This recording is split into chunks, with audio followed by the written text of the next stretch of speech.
قال الله تبارك وتعالى اهدنا الصراط المستقيم صراط الذين أنعمت عليهم غير المغضوب عليهم ولا الضالين آمين. وعن ابن عمر رضي الله تعالى عنه قال قال رسول الله صلى الله عليه وسلم إذا رأيتم الذين يسبون أصحابي فقولوا لعنة الله على شركم أو كما قال النبي صلى الله عليه وسلم. وعن عمر بن الخطاب رضي الله تعالى عنه قال سمعت رسول الله صلى الله عليه وسلم يقول سألت ربي عن اختلاف أصحابي من بعدي فأوحى إلي يا محمد إن أصحابك عندي بمنزلة النجوم في السماء بعضها أقوى من بعض ولكل نور فمن أخذ بشيء مما هم عليه من اختلافهم فهو عندي هدى أو كما قال النبي صلى الله عليه وسلم رواہ رزین. معزز سامعین، قابل احترام بزرگوں اور نوجوان ساتھیوں، خطبے کے اندر میں نے جس آیت کی تلاوت کی ہے سبھی لوگ جانتے ہیں. سب سے پہلے ترجمہ کرتے ہیں. اہدنا الصراط المستقیم، اے اللہ ہمیں صراط مستقیم کی ہدایت عطا فرما. صراط الذین انعمت علیہم، یعنی ان لوگوں کا راستہ جن پر آپ نے انعام فرمایا ہے. غیر المغضوب علیہم، ان لوگوں کا راستہ نہیں جن پر آپ کا غضب ہو. ولا الضالین، اور ان لوگوں کا راستہ نہیں جو گمراہ ہو گئے. اس آیت کے اندر اللہ رب العزت نے ہمیں یہ دعا سکھلائی ہے جس سے یہ بات معلوم ہوتی ہے کہ ہم ہر وقت اللہ رب العزت سے ایمان کی سلامتی اور ہدایت کی سلامتی کے طلبگار رہا کریں. ایمان اور ہدایت ہم لوگوں کی زندگی کا سب سے زیادہ قیمتی سرمایہ ہے. اتنا قیمتی ہیرے جواہرات نہیں ہیں، اتنے قیمتی سونے اور چاندی نہیں ہیں، اتنے قیمتی مکانات اور محل بھی نہیں ہیں. یہ دنیا کی جتنی نعمتیں اللہ رب العزت نے ہم انسانوں کو دے رکھی ہیں، چاہے سورج ہو، چاند ہو، پہاڑ ہو، سمندر ہو، یا کسی انسان کی ذاتی ملکیت میں کروڑہ کروڑ اور اربوں ارب کی دولت ہو، وہ بڑی سے بڑی سلطنت اور بادشاہت کا مالک ہو، یہ دولتیں ایمان اور ہدایت کے مقابلے میں ادنا سی بھی حیثیت نہیں رکھتی. یہ سب فنا ہو جانے والی نعمتیں ہیں، یا آدمی خود ان کو چھوڑ کر مر جاتا ہے، لیکن آنے والی زندگی میں کامیابی، خوشی، راحت اور انعام اسی کو ملے گا جس کے پاس ایمان کی دولت ہوگی. اور ایمان سے بھی مراد ہدایت والا ایمان، صحیح ایمان. آج فتنوں کے دور میں ہر طرف ایمان کے دعوے داروں کی کثرت ہے، ایمان کے دعوے داروں کی بہتات ہے، مگر 1400 سال پہلے اللہ تبارک و تعالی نے یہ واضح فرما دیا تھا قرآن مجید کے اندر کہ ہر ایمان معتبر نہیں ہوگا۔ وَإِذَا قِيلَ لَهُمْ آمِنُوا، جب ان سے کہا جاتا ہے کہ ایمان لاؤ، كَمَا آمَنَ النَّاسِ، جیسا کہ لوگ یعنی صحابہ ایمان لائے، تو صحابہ کی طرح کا ایمان مطلوب ہے، صحابہ کی طرح کے اعمال مطلوب ہیں، صحابہ معیار حق ہیں، صحابہ ہم لوگوں کے ایمان اور اعمال کے لیے نمونہ ہیں، پیمانہ ہیں۔ صحابہ کرام رضی اللہ عنہم اجمعین ہی وہ لوگ ہیں جنہوں نے رسول اللہ صلی اللہ علیہ وسلم سے دین کو لیا، علم کو لیا، اور پوری دنیا کے اندر اس کو پھیلایا، خود بتاتے خود تشریف لے گئے، اور تشریف لے جانے کے بعد رسول اللہ کے علم کی روایت فرمائی، مرکز قائم کیے، رسول اللہ صلی اللہ علیہ وسلم کی باتوں کو جمع کرنے کے لیے، وحی کو جمع کرنے کے لیے، نبی کے فیصلے کو جمع کرنے کے لیے انہوں نے بڑی بڑی تدبیریں اور بڑے بڑے پروگرام بنائے۔ صحابہ کے آج جو کچھ بھی دین ہمارے پاس موجود ہے وہ صحابہ کرام رضی اللہ عنہم اجمعین کے ذریعے سے آیا ہوا دین ہمارے پاس موجود ہے، اور صحابہ کرام رضی اللہ عنہم اجمعین کی ذات کیسی ہوتی ہے، ان کے بارے میں رسول اللہ صلی اللہ علیہ وسلم کا پیغام کیا ہے، ان کے بارے میں اللہ تبارک و تعالیٰ کا پیغام کیا ہے، ان کے بارے میں اہل سنت والجماعت کا عقیدہ کیا ہے، یہ کوئی ڈھکی چھپی بات نہیں ہے۔ ایسا مشہور جملہ ہے رضی اللہ عنہم ورضوا عنہ، کہ بچے بچے کی زبان پر یہ جملہ رہتا ہے۔ یہ کہاں پر ہے؟ اللہ تبارک و تعالیٰ نے صحابہ کرام رضی اللہ عنہم اجمعین کے بارے میں ارشاد فرمایا ہے۔ جو لوگ فتح مکہ سے پہلے ایمان لائے ان کے بارے میں بھی یہی ہے، اور جو لوگ فتح مکہ کے بعد ایمان لائے ان کے بارے میں بھی یہی ہے۔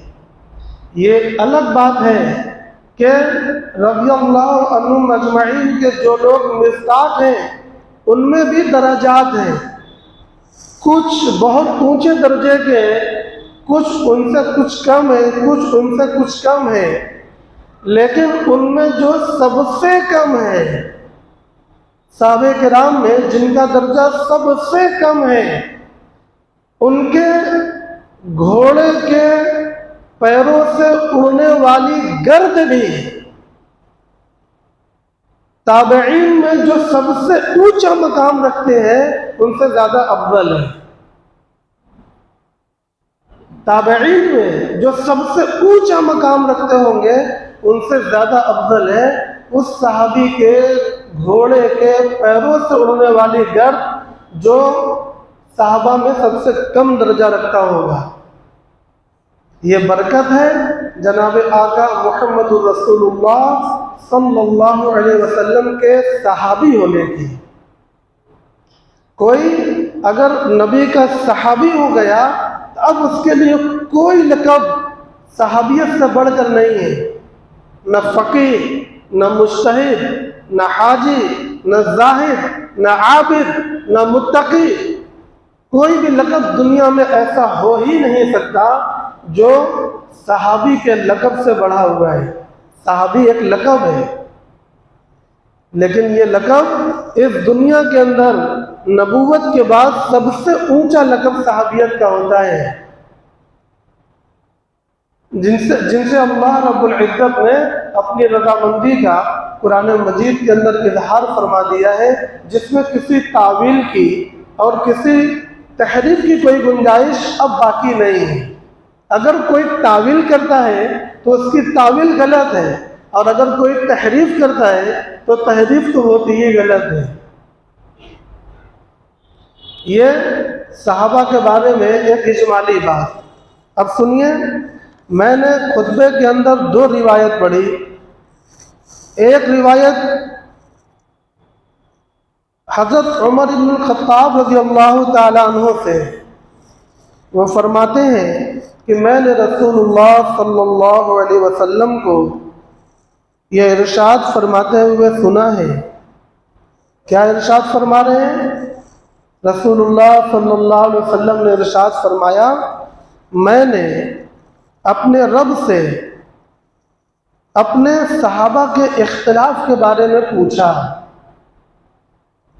اللہ کے نبی نے پوچھا کہ میرے بعد میرے صحابہ میں اختلاف ہوگا تو اس کے بارے میں کیا حکم ہے؟ پوچھنے والا کون ہے؟ نبی پاک صلی اللہ علیہ وسلم۔ تو جواب دینے والا کون ہوگا؟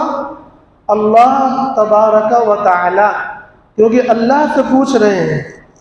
تو اللہ نے دیکھیے کیا جواب دیا، توجہ کے ساتھ سماعت فرمائیے۔ فَأَوْحَى إِلَيَّ يَا مُحَمَّدْ، تو اللہ تبارک و تعالی نے میری طرف وحی بھیجی، اے محمد، ان اصحابک عندی بمنزلۃ النجوم فی السماء، کہ آپ کے صحابہ میرے نزدیک آسمان کے ستاروں کی مانند ہیں۔ بعضھا اقوی من بعض، بعض ستارے بعض سے زیادہ قوی اور بڑے ہیں۔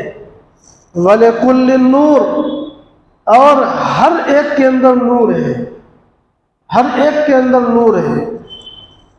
فَمَنْ أَخَذَ بِشَيْءٍ مِّمَّا هُمْ عَلَيْهِ مِنْ اخْتِلَافِهِمْ، تو آپ کے بعد آپ کے صحابہ میں جو اختلاف ہوگا، بعد میں آنے والے امت ان میں سے جس صحابی کو بھی پکڑ کر عمل کر لے گی فَهُوَ عِنْدِي هُدًى، تو وہ میرے نزدیک ہدایت پر ہوگا، حق پر ہوگا۔ اس روایت سے چند باتیں معلوم ہوئی۔ ایک بات تو یہ کہ رسول اللہ صلی اللہ علیہ وسلم کو فکر تھی، آپ نے پوچھا۔ دوسری بات یہ کہ جواب اللہ تبارک و تعالی نے دیا، اور تیسری بات یہ کہ یہ اللہ نے فرمایا ہے کہ آپ کے صحابہ میرے نزدیک آسمان کے ستاروں کی طرح ہیں، لہذا تمام صحابہ ہمارے نزدیک بھی آسمان کے ستاروں کے مانند ہیں۔ یہ ستاروں سے تشبیہ کیوں دی؟ ان کے درجات کی بلندی کی وجہ سے۔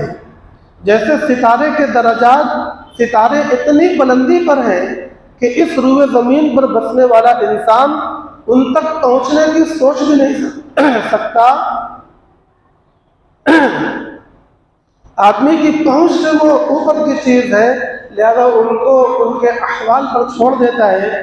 اسی طریقے سے صحابہ کرام رضی اللہ عنہم اجمعین کے مقام و مرتبے ہیں، وہ بعد میں آنے والی امتوں کے لیے نہایت زیادہ بلند و بالا ہیں، وہاں تک پہنچ کر کوئی امتی کوئی بات نہیں کر سکتا۔ اس لیے ستارے کے ساتھ تشبیہ دی گئی ہے، اور فرمایا لِكُلِّ النور۔ چوتھی بات، لِكُلِّ النور، ہر ستارے کے اندر روشنی ہے، یعنی ہر صحابہ کے اندر نور ہے۔ نور یعنی قرآن کا نور، یعنی نبوت کا نور، یعنی ایمان کا نور، یعنی ہدایت کا نور۔ یہ جتنے انوارات ہوتے ہیں، یہ جتنے انوارات ہوتے ہیں، وہ تمام کے تمام انوارات ہر صحابہ کے اندر موجود ہیں۔ فرمایا بعضهم اقوى من بعض، بعض زیادہ منور ہے اور بعض اس سے کم منور ہے، لیکن نور بہرحال ہر ایک کے اندر ہے۔ لہذا ہر ایک صحابہ اپنی ذات میں، اپنی صفات میں، اپنی روحانیت میں، اپنے تقوی کے اندر وہ منور ہے، وہ آسمان کے ستاروں کی طرح ہے۔ اب بعد میں آنے والے کے لیے کیا بات بیان کی گئی کہ بعد میں آنے والے جو لوگ ہیں وہ جب صحابہ کے اختلاف کو دیکھیں گے تو ان میں گھبرانے کی ضرورت نہیں ہے، بلکہ صحابہ میں اختلاف ہوا، جس نے ادھر کے صحابہ کو پکڑ کر ان کے مطابق عمل کیا اور اپنے نفس کی پیروی نہیں کی تو یہ لوگ بھی ہدایت پر مانے جائیں گے، اور جس نے ادھر کے صحابہ کو پکڑ کر ان کے مطابق عمل کیا، اپنے نفس کے مطابق پیروی نہیں کی تو یہ لوگ بھی ہدایت پر مانے جائیں گے۔ دوسری روایت میں ہے اصحابی کالنجوم فبأیہم اقتدیتم اہتدیتم۔ اللہ کے نبی صلی اللہ علیہ وسلم یہاں پر براہ راست سے ارشاد فرماتے ہیں کہ میرے صحابہ ستاروں کے مانند ہیں، ان میں سے جس کی بھی تم اقتدا کر لو گے، تقلید کر لو گے، ہدایت پر رہو گے۔ سارے صحابہ کے بارے میں ہم اہل سنت والجماعت کا عقیدہ یہی ہے، سارے صحابہ کے بارے میں قرآن کا اعلان یہی ہے، اور سارے صحابہ کے بارے میں رسول اللہ صلی اللہ علیہ وسلم کی ہدایت یہی ہے۔ میں نے ایک دوسری روایت پڑھی تھی، عن ابن عمر رضی اللہ تعالی عنہ قال قال رسول اللہ صلی اللہ علیہ وسلم اذا رأيتم الذين يسبون اصحابی فقولوا لعنت اللہ علی شرکم۔ یہ بہت توجہ دینے والی روایت ہے۔ موجودہ وقت میں ہمارے ایمان کی حفاظت، ہمارے ہدایت کی حفاظت کے لیے ان عقائد کو سیکھنا، ان کو یاد رکھنا اور ان کے مطابق اعمال کرنا یہ ضروری ہے۔ ہم لوگ فتنوں کے جس دور سے گزر رہے ہیں، میں نے بتایا تھا کہ آسمان سے جیسے بارش کی بوندیں برس رہی ہیں، ایسے ہمارے درمیان فتنے برس رہے ہیں، اور جیسے سمندر کی موجیں لہر مارتی ہیں، ہمارے اور آپ کے آس پاس فتنوں کی موجیں اسی طریقے سے لہر مار رہی ہیں۔ ہمیں اور آپ کو اگر اپنے ایمان کی حفاظت کرنا ہے، اپنی ہدایت کی حفاظت کرنا ہے تو اپنی فکر کو چھوڑنا ہوگا، اپنے قیاسات کو چھوڑنا ہوگا، اور اپنے فلسفے اور منطق کو چھوڑنا ہوگا۔ پھر چھوڑیں گے تو کہاں جائیں؟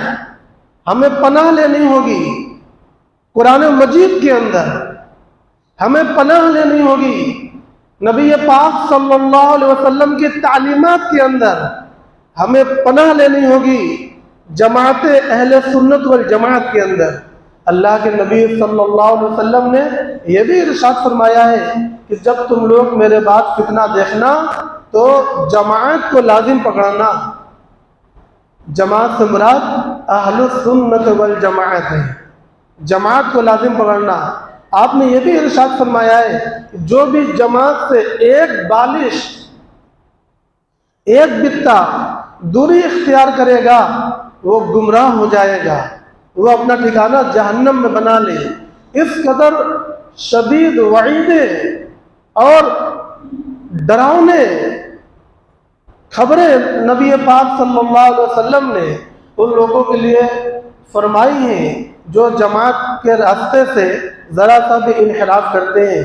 اس لیے اہم ترین آج کی باتوں میں سے جو میں عرض کرنا چاہ رہا ہوں وہ یہ ہے کہ ہم جب بھی کسی عقیدے کی بات کریں، اعتقاد کی بات کریں، فکر کی بات کریں، ہم جب بھی کسی مسئلے کی بات کریں تو پناہ تلاش کریں قرآن مجید کی طرف، پناہ تلاش کریں نبی پاک صلی اللہ علیہ وسلم کے ارشادات، اقوال اور سنت کی طرف، اور پناہ تلاش کریں جماعت اہل سنت والجماعت کی طرف۔ جماعت کی طرف پناہ کی تعلیم اس آیت کے اندر بھی موجود ہے جو میں نے خطبے کے اندر پڑھی تھی، اہدنا الصراط المستقیم، اے اللہ ہمیں صراط مستقیم عطا فرما۔ آگے فرمایا صراط الذین انعمت علیہم، ان لوگوں کا راستہ، یعنی ایک جماعت کے راستے کی بات کی جا رہی ہے جن پر اللہ تبارک و تعالیٰ نے انعام فرمایا ہے۔ اس جماعت کے ساتھ مل کر رہنا یہ لازم ہے، مل کر رہنے سے مراد یہ نہیں ہے کہ ہم ان کے گھروں میں جا کر بیٹھیں گے. وہ 1400 سال پہلے گزر گئے, 1300 سال 1200 سال پہلے گزر گئے, ان کے سلسلے آج تک موجود ہیں. ان کے ساتھ مل کر رہنے کا معنی یہ ہے کہ ہم اپنا عقیدہ وہی رکھیں گے جو ان کا عقیدہ تھا, ہم اپنی زبان وہی رکھیں گے جو ان کی زبان تھی, ہم اپنے مسائل وہی رکھیں گے جو ان کے مسائل تھے. اگر کہیں سے کوئی روایت, کوئی تاریخی بات, کوئی خرافات, کوئی فواہات ادھر ادھر کے ہمارے سامنے آتے ہیں تو ہم اس کو ہرگز قبول نہیں کریں گے. جو بھی چیز قرآن سے ٹکرائے گی, کتنی معقول کیوں نہ ہمیں لگنے لگے, مگر ہم کسی قیمت پر اس کو قبول کرنے کے لیے تیار نہیں ہوں گے. ہمیں اپنی طبیعتوں کو اس بات پر مضبوط بنانا ہوگا. نبی پاک صلی اللہ علیہ وسلم کے مضبوط ارشاد کے مقابلے میں تاریخ کی باتیں کتنے حسین انداز میں اور کتنے مزین انداز میں ہمارے سامنے آ جائیں, مگر کوئی حیثیت ہمارے آنکھوں میں ان کی نہیں ہونی چاہیے. اگر حیثیت کسی چیز کی ہونی چاہیے تو وہ رسول اللہ صلی اللہ علیہ وسلم کے کلام, آپ کے ارشادات و ہدایت ہیں. اسی طریقے سے جماعت اہل سنت والجماعت کے جو متفقہ مسائل و عقائد ہیں, ان کے مقابلے میں کسی چیز کی کوئی حیثیت اگر ہم نے اختیار کر لی تو محترم بھائیوں اور دوستوں, ہمیں گمراہ ہونے میں لمحے بھر کی دیر نہیں لگے گی. میں نے بتلایا کہ ہمارے لیے, پوری دنیا کے مسلمانوں کے لیے, کہ وہ اپنے ہوں غیر ہوں, پوری دنیا کے انسانوں کے لیے, کہ وہ مسلمان ہوں یا مسلمان نہ ہوں, ہر ایک کے لیے سب سے قیمتی متاع ایمان ہے. سب سے قیمتی شے ہدایت ہے. جس کے پاس یہ محفوظ ہوگی, جس کے پاس صحیح ایمان ہوگا, وہی کامیاب ہوگا, اور جس کے پاس صحیح ایمان نہیں ہوگا وہ کامیاب نہیں ہوگا. یہ نہ سمجھیے کہ دنیا کے مال و متاع اور یہ حویلیاں اور بلڈنگیں یہی کامیابی ہے. یہ کامیابی نہیں ہے. ان کی حیثیت تو اللہ تبارک و تعالیٰ کی نگاہ میں مچھر کے پر کے برابر بھی نہیں ہے.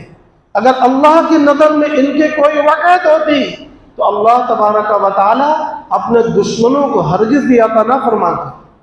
جس چیز کی اللہ کی نظر میں وقعت ہے وہ اللہ اپنے محبت کرنے والوں کو عطا فرماتے ہیں, اور جن سے اللہ محبت فرماتے ہیں ان کو عطا فرماتے ہیں. وہ ایمان اور ہدایت ہے. اب سنیے روایت کا ترجمہ. اللہ کے نبی صلی اللہ علیہ وسلم نے فرمایا, اذا رأيتم الذين يسبون اصحابی, جب تم ایسے لوگوں کو دیکھو جو میرے صحابہ کو گالی بک رہے ہو, برا بھلا کہہ رہے ہو, فقولوا, تو تم کہو, کیا کہو, لعنت اللہ علی شرکم, اللہ کی لعنت ہو تمہارے شر کے اوپر. یہ کہنے کا حکم کون دے رہا ہے؟ نبی پاک صلی اللہ علیہ وسلم. جو صحابہ کو گالی دے اس کے اوپر لعنت کی تعلیم نبی پاک صلی اللہ علیہ وسلم نے دی ہے. فرمایا علی شرکم, تمہارے شر پر. اس میں ذات پر لعنت تو نہیں ہے, عمل پر لعنت ہے کہ تمہارا یہ عمل شر ہے, اس لیے تمہارا عمل ملعون ہے, تمہارا عمل شر اور فساد ہے. اس پر نبی پاک صلی اللہ علیہ وسلم نے لعنت فرمائی ہے. متعدد روایات میں نبی پاک صلی اللہ علیہ وسلم نے صحابہ کرام کی حفاظت کے لیے بہت سی تعلیمات دی ہیں. آپ خطبے کے اندر سنتے ہیں, اللہ اللہ فی اصحابی لا تتخذون غرضا من بعدی. آپ سنتے ہیں لا تسبوا اصحابی فإن لو احدكم انفق مثل احد ذهبا ما بلغ مد احدهم ولا نصیفہ.